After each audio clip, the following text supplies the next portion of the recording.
গ্রামের পাশে ছোট্ট একটা নদী, আর সেই নদীর ওপর থাকা কাঠের সেতুটি এক ঝড়ের রাতে ভেঙে গেছে।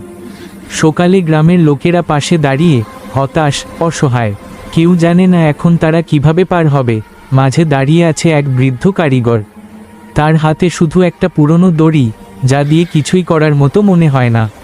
ঠিক তখনই এক ছোট্ট ছেলে দৌড়ে এসে থামে। তার চোখে আশ্চর্য ধরনের বিশ্বাস। সে দড়িটার দিকে তাকিয়ে ইশারা করে, এটা দিয়েই আমরা পার হব। গ্রামের সবাই হাসে। একটা দড়ি দিয়ে কি হবে? কিন্তু ছেলেটি থামে না। সে বৃদ্ধকে নিয়ে দড়িটা নদীর দুই পাশে বাঁধতে শুরু করে।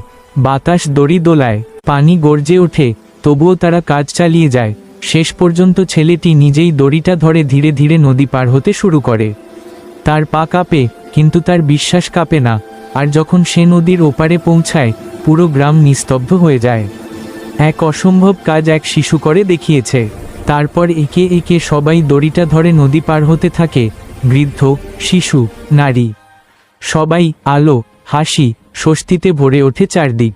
বৃদ্ধ কারিগর ছেলেটির মাথায় আলতো করে হাত রাখেন, চোখে গর্ব, হৃদয়ে কৃতজ্ঞতা। কারণ কখনো কখনো সবচেয়ে দুর্বল দড়িটাই সবচেয়ে শক্ত আশা হয়ে ওঠে।